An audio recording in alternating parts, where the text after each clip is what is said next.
आज का टॉपिक है टेलीस्कोप।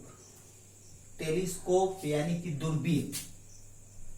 तो टेलीस्कोप क्या है, दूरबीन क्या है?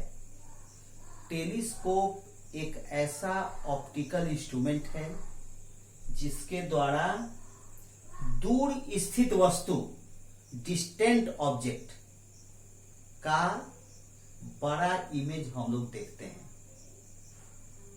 ग्रह, तारा, स्टार्स हैं, प्लैनेट्स हैं, काफी दूर होते हैं, बहुत छोटे छोटे दिखाई पड़ते हैं, उनका थोड़ा सा बड़ा इमेज देखा जाता है दूरबीन से। ठीक है, तो सबसे पहले टेलीस्कोप क्या है इसको नोट कर लीजिए।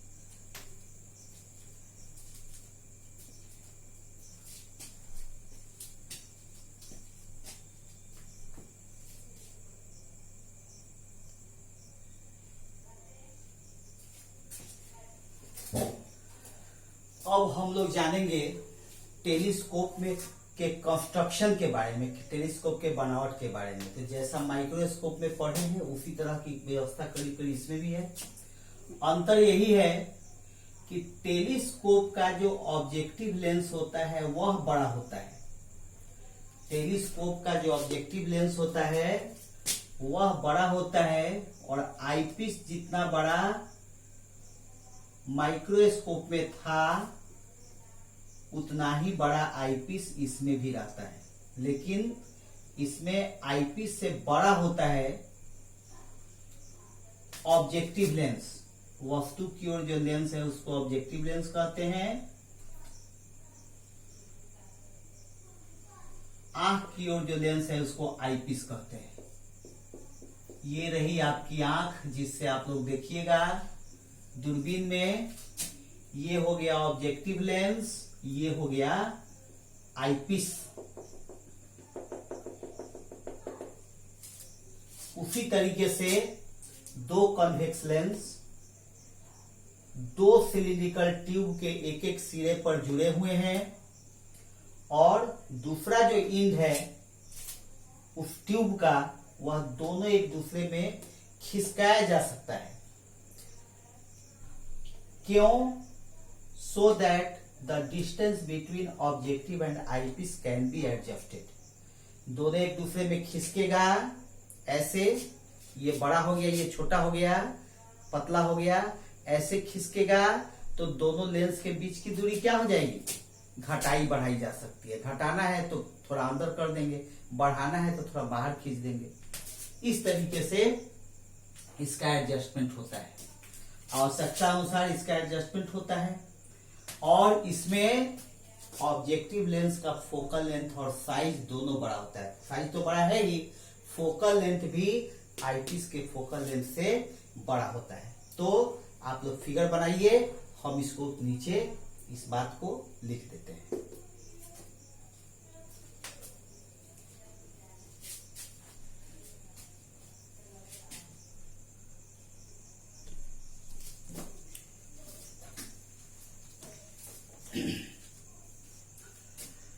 कंस्ट्रक्शन लिख दिए हैं, क्या लिखे हैं सो देख लीजिए। इसमें दो कॉन्वेक्स लेंस होते हैं जो दो सिलिंड्रिकल ट्यूब के एक एक सिरे पर, एक एक इंड पर जुड़े रहते हैं।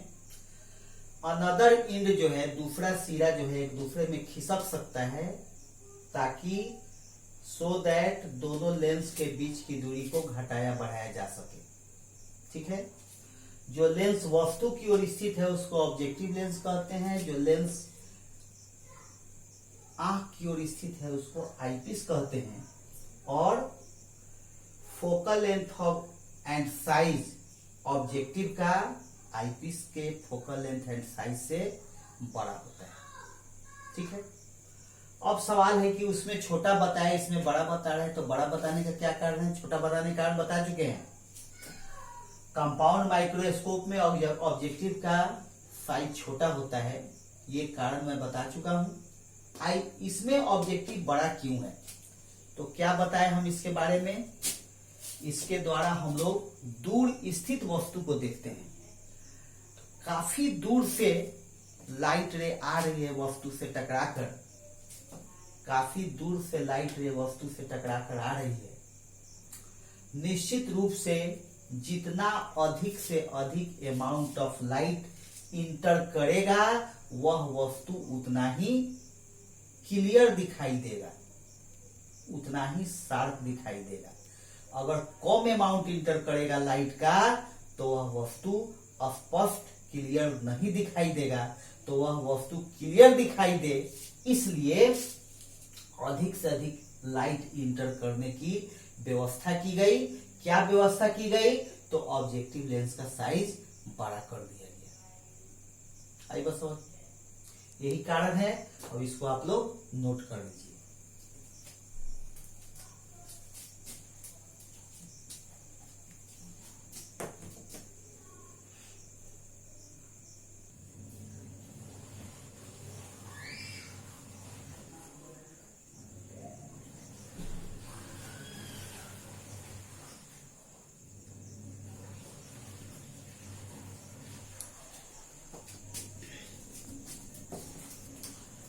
अब है एडजस्टमेंट ऑफ टेलीस्कोप।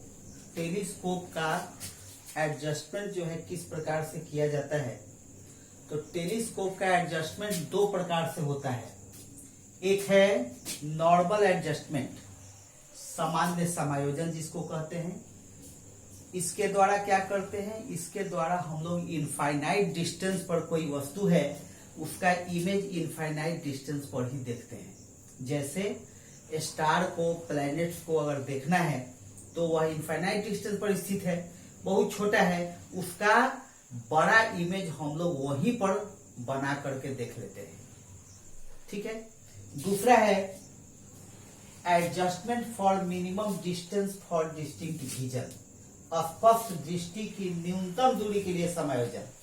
यानी कि कोई वस्तु दूर स्थित है, नजदीक नहीं है, दूर है, उसका बहुत छोटा दिखाई दे रहा है, उसका इमेज हम लोग 25 सेंटीमीटर के डिस्टेंस पर, minimum distance for distinct vision पर देख लेते हैं। ठीक है।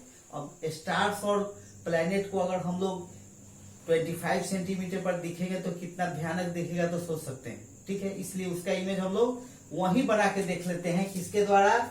नॉर्मल एडजस्टमेंट के द्वारा। और बाकी कोई छोटी वस्तु है उसका बड़ा इमेज देखना है तो दूसरे एडजस्टमेंट के द्वारा हम लोग मिनिमम डिस्टेंस पर इमेज बना करके देखते हैं। तो सबसे पहले इसको नोट कर लीजिए।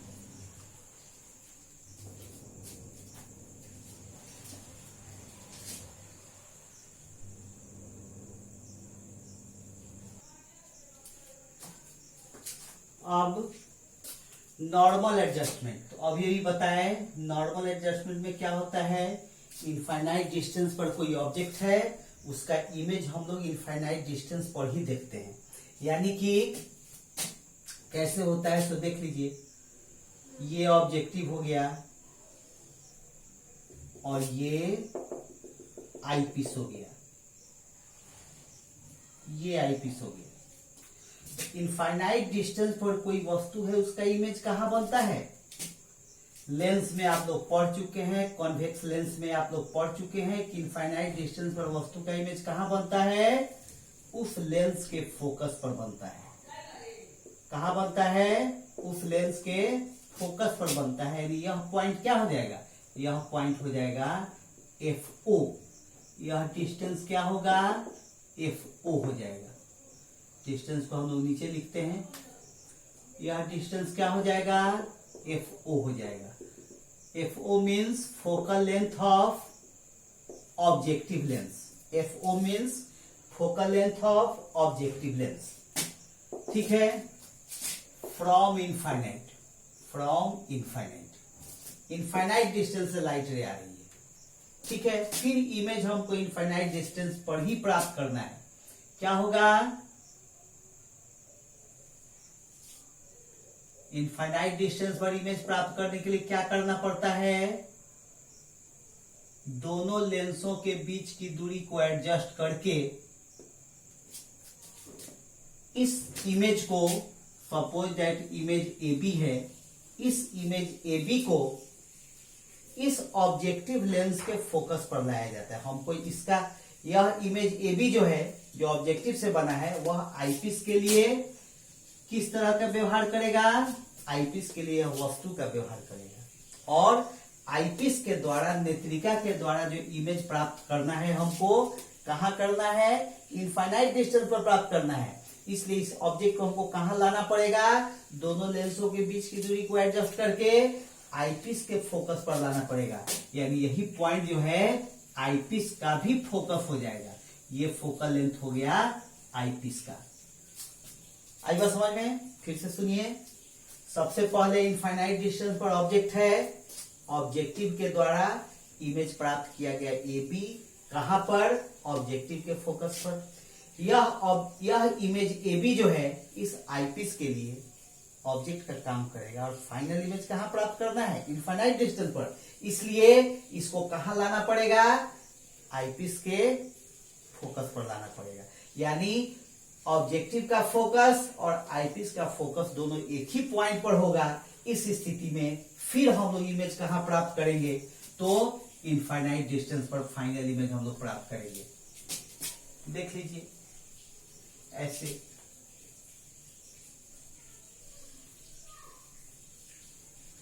ये पैरेलल लाइट रे है, पीछे बढ़ाने पर कहां मिलेगा? इनफाइनाइट डिस्टेंस पर।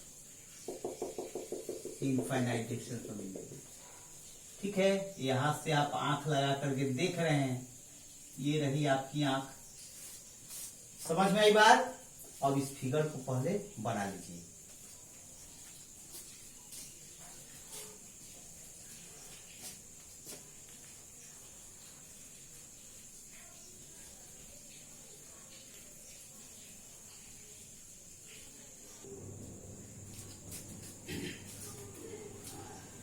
वही बात जो बोले हैं वह लिख दिए। क्या लिख दिए? सबसे पहले इनफाइनाइट डिस्टेंस पर ऑब्जेक्ट है, उसका इमेज ऑब्जेक्टिव के द्वारा इसके फोकस एफओ पर प्राप्त किया जाता है। यह जो इमेज ए बी है, यह आईपीस के लिए ऑब्जेक्ट का काम करता है। ऑब्जेक्टिव और आईपीस दोनों के बीच के डिस्टेंस को एडजस्ट करके इस इमेज ए बी को आईपीस के फोकस एफ ई पर लाया जाता है और फाइनल इमेज आईपीस के द्वारा इनफाइनाइट डिस्टेंस पर प्राप्त कर दिया जाता है। ठीक है, इसको नोट कर लीजिए।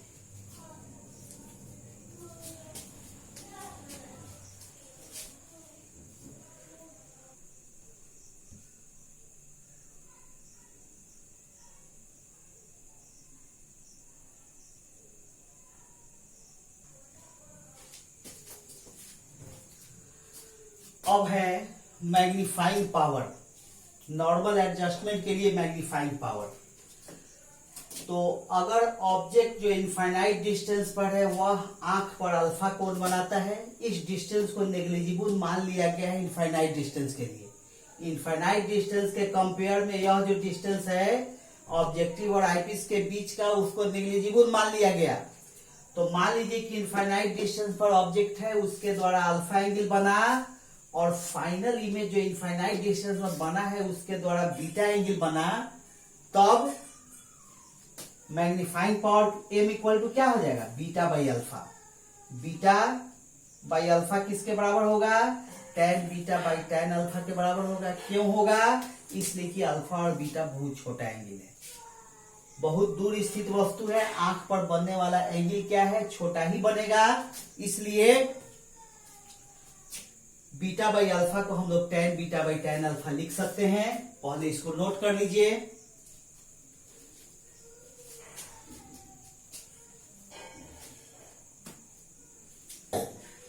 हो गया। अब नाउ फ्रॉम फिगर, फिगर से देख लीजिए क्या मिलता है।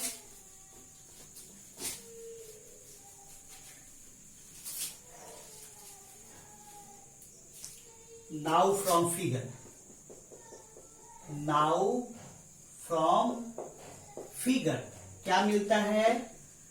tan अल्फा इक्वल टू, पहले tan बीटा ही लेते हैं, tan beta equal to A B by E B, A B by E B and tan alpha equal to A B by O B, इसलिए कैपिटल एम इक्वल टू क्या होगा, tan beta की जगह पर A B by E B रखेंगे, tan alpha की जगह पर A B by O B रखेंगे। ए बी से भी कैंसिल हो जाएगा, ओ बी ऊपर चला जाएगा और ई बी नीचे आ जाएगा। साइन कन्वेंशन यूज कीजिएगा, बट ओ बी क्या है, एफ ओ है प्लस एफ ओ, यह क्या है, focal length of the objective. ठीक है, अभिदृश्यक की फोकस दूरी, अभिदृश्यक की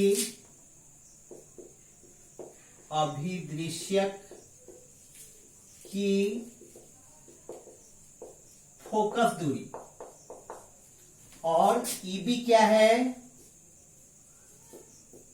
ईबी बराबर माइनस एफ ई। माइनस क्यों, क्योंकि हालांकि फोकल लेंथ दोनों का पॉजिटिव होता है, लेकिन चूंकि यह डिस्टेंस हम लोग माप रहे हैं रे के डायरेक्शन के अपोजिट डायरेक्शन में, इसलिए हम लोग क्या लेंगे, माइनस लेंगे। तो ये हो जाएगा focal length of the eyepiece, नेत्रिका की फोकस दूरी। ठीक है, पहले इसको नोट कीजिए।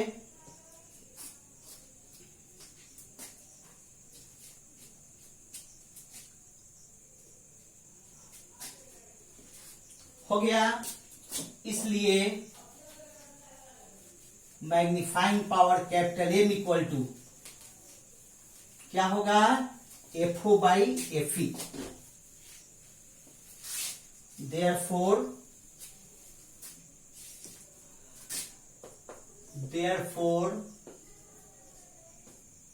magnifying power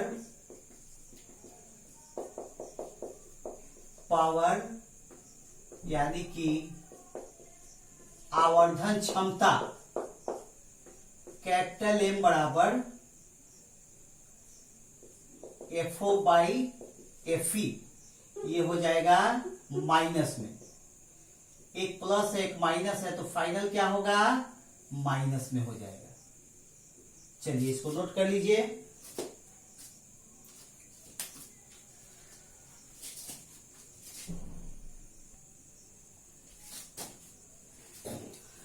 अब है adjustment for distinct vision, adjustment for distinct vision,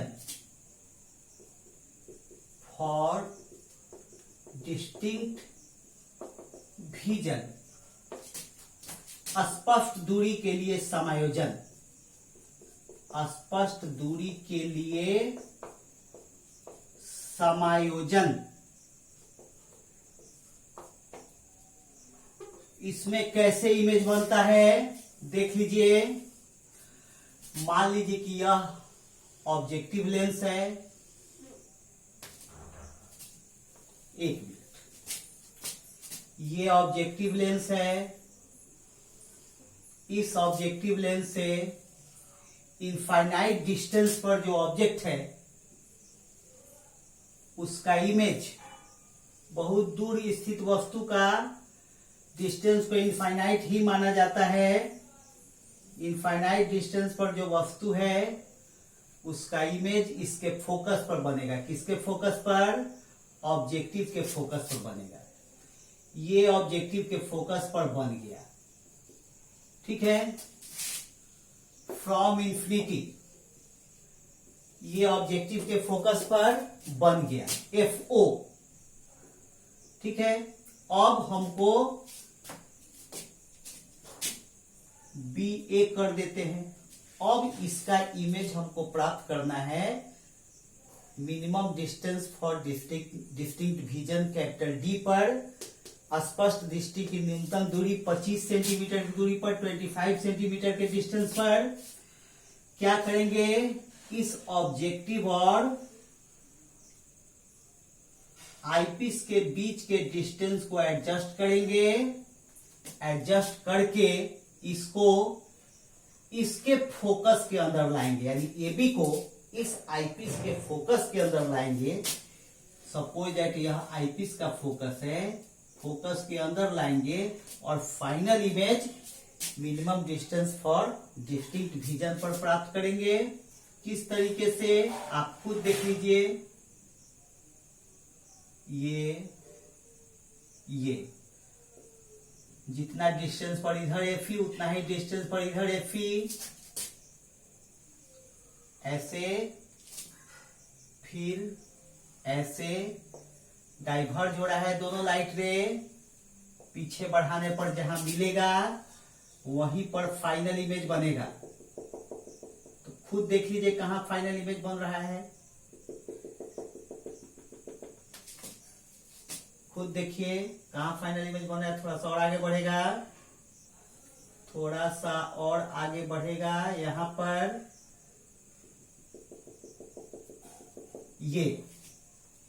ये फाइनल इमेज बन गया। फाइनल इमेज कैसा है? Final image virtual and inverted है। यहां भी वही बात हो गई, वर्चुअल इमेज ऑलवेज इरेक्ट होता है, लेकिन चूंकि ऑब्जेक्ट जिसको मान रहे हैं वह इन्वर्टेड है, इसलिए फाइनल इमेज भी इन्वर्टेड बन गया। ठीक है, तो सबसे पहले आप लोग फिगर बनाइए, यहां हम लैंग्वेज लिख रहे हैं। ठीक है,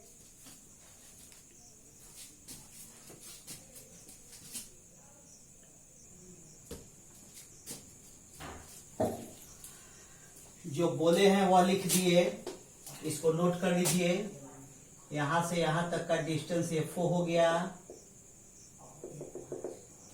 ये डिस्टेंस FE हो गया,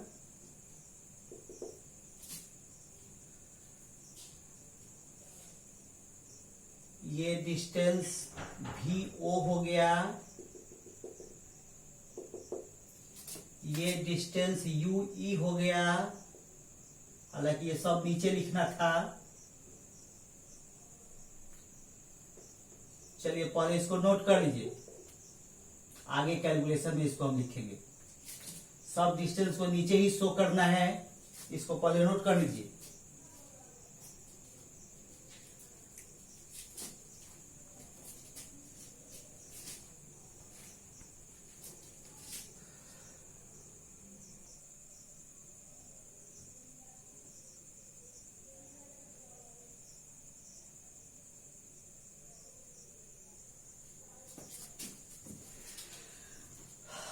अब है मैग्नीफाइंग पावर। मैग्नीफाइंग पावर, आवर्धन क्षमता, यानी कि minimum distance for distinct vision के लिए जो एडजस्टमेंट हमने किया, इसमें इस टेलीस्कोप का मैग्नीफाइंग पावर क्या होगा। ठीक है, तो यहां देख लीजिए, अगर ऑब्जेक्ट के द्वारा अल्फा एंगल बना, फाइनल इमेज के द्वारा बीटा एंगल बना, तो जो एंगल यहां अल्फा होगा यह एंगल भी अल्फा हो जाएगा। ठीक है, तो सबसे पहले इस फिगर को आप लोग बना लीजिए। ठीक है, उसके नीचे लिखिए, if the object subtends angle alpha on our eye and the final image A dash B dash subtends angle beta on our eye, then magnifying power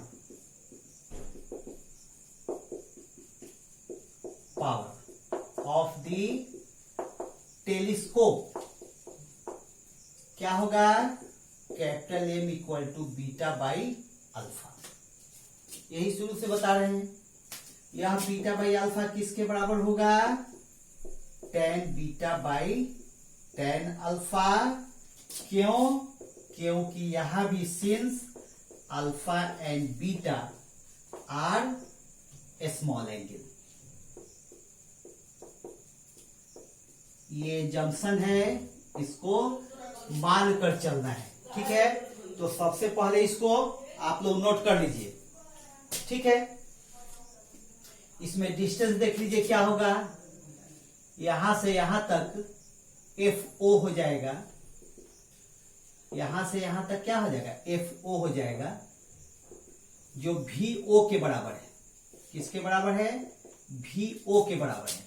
और ये डिस्टेंस क्या हो जाएगा, UE हो जाएगा, UE हो जाएगा।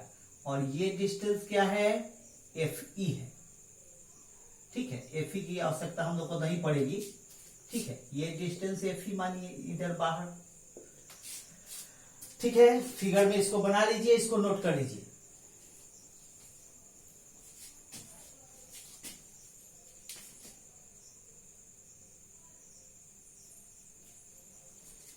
हो गया। अब फिगर से देखिए, फाइनल इमेज यहां बना है, इसको भी बना लीजिए। VE equal to capital D, यहां से यहां तक। ठीक है, अब आगे बढ़िए। कल जैसे हम लोग आगे बढ़े थे,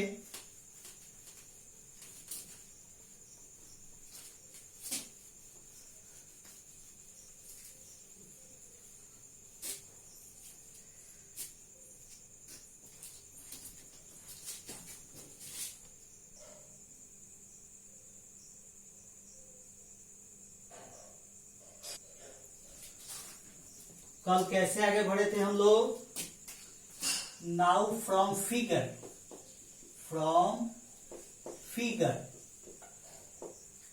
tan बीटा बराबर AB by EB, AB by EB and tan alpha बराबर क्या होगा, AB by OB। tan alpha बराबर AB by OB। Therefore M equal to AB by EB by AB by OB। AB से भी cancel हो गया, और कैपिटल AB इक्वल टू ये OB ऊपर चला जाएगा, EB नीचे आ जाएगा। लेकिन साइन कन्वेंशन क्या कहता है, बट OB बराबर यहां से यहां तक का डिस्टेंस क्या है, FO है। VO इक्वल टू FO है। यहां से यहां तक का डिस्टेंस क्या है, focal length of the objective है, FO, focal length of the objective. अभिदृश्यक की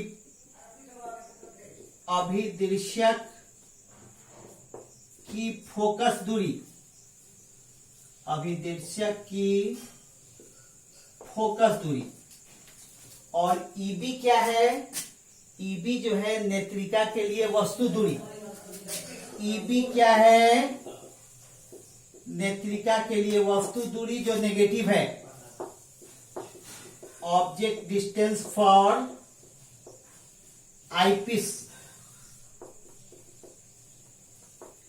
नेत्रिका के लिए वस्तु दूरी, नेत्रिका के लिए वस्तु दूरी। ठीक है, पहले इसको नोट कर लीजिए, उसके बाद फिर थोड़ा सा और बाकी है।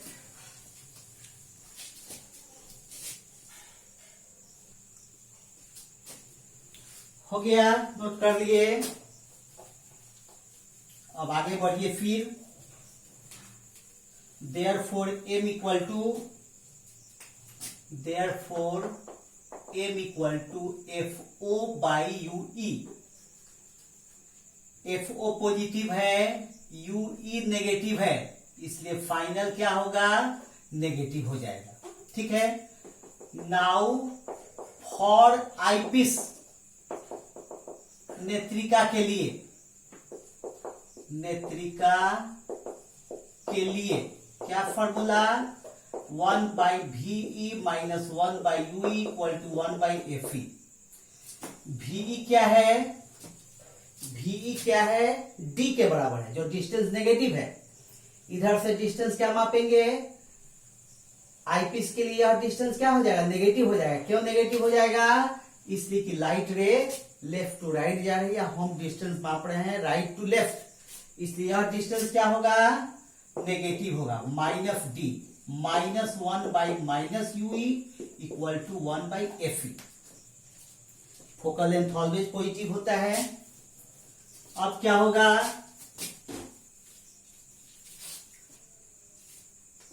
ये 1/D को राइट साइड में ले जाएंगे, ये माइनस माइनस प्लस हो जाएगा, 1/UE equal to 1/FE plus 1/D। इसमें हम लोग कॉमन ले रहे हैं 1/FE को, 1/FE को कॉमन लेंगे तो क्या हो जाएगा, 1 प्लस FE/D हो जाएगा। ठीक है, मल्टीप्लाई करके खुद देख लीजिए, मल्टीप्लाई कीजिएगा तो फिर FE से FE कट जाएगा, 1/D बचेगा। अब इस 1/UE का वैल्यू हम लोग कहां रखेंगे, यहां रखेंगे। Therefore M equal to minus FO/FE 1 plus FE/D। ये हो गया magnifying power of the telescope. किस सिचुएशन में, जब आपका एडजस्टमेंट डिस्टिंक्ट विजन के लिए एडजस्टमेंट है, उस परिस्थिति में, उस स्थिति में ये मैग्नीफाइंग पावर हो गया। नेगेटिव साइन क्या कहता है, नेगेटिव साइन कहता है कि ये ऑलवेज जो है फाइनल इमेज कैसा बनता है, उल्टा बनता है। चलिए इसको नोट कीजिए। एक चीज और बताना है,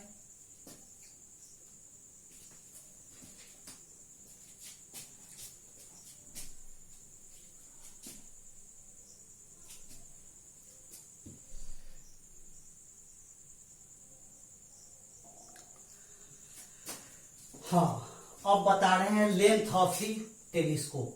तो नॉर्मल एडजस्टमेंट में क्या लेंथ था टेलीस्कोप का, और डिस्टिंक्ट विजन के लिए एडजस्टमेंट में क्या लेंथ था टेलीस्कोप का। तो नॉर्मल एडजस्टमेंट में आपको याद है क्या था, FO plus FE। Normal adjustment में क्या था, FO प्लस FE। मॉड क्यों लगा दिए, मॉड ये लगा दी कि उसमें एक डिस्टेंस पॉजिटिव हो रहा था, दूसरा डिस्टेंस नेगेटिव हो रहा था। और सेकेंड है इन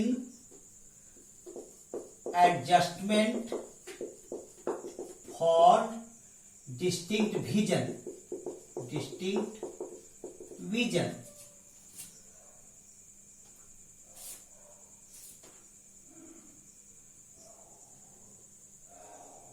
स्पष्ट दृष्टि के लिए समायोजन में क्या होगा, L बराबर, खुद देख लीजिए, L बराबर क्या होगा, OB प्लस EB, यानी कि FO प्लस UE। UE यहां नेगेटिव है, लेकिन नेगेटिव हम लेंथ में नेगेटिव नहीं लेंगे क्योंकि हमको ये लंबाई चाहिए, इसलिए उसको हम लोग मॉड में रखेंगे। क्या होगा, FO प्लस UE। अब UE का वैल्यू हम लोग यहां से डाल देंगे। UE का वैल्यू क्या करेंगे, यहां से हम लोग डाल देंगे। तो देख लीजिए डालने पर क्या मिल रहा है, 1/FE प्लस 1/D था, हो गया। मॉड ले लिए, अब केवल वैल्यू लिख रहे हैं, UE FO, इसका वैल्यू था 1/D प्लस 1/FE। FO ये हो जाएगा, सॉरी एक मिनट, 1/UE, 1/UE बराबर 1/D प्लस 1/FE, यानी कि D into FE, FE plus D। इसलिए यूई कितना हो जाएगा, यूई हो जाएगा D F E by F E plus D, ये वैल्यू।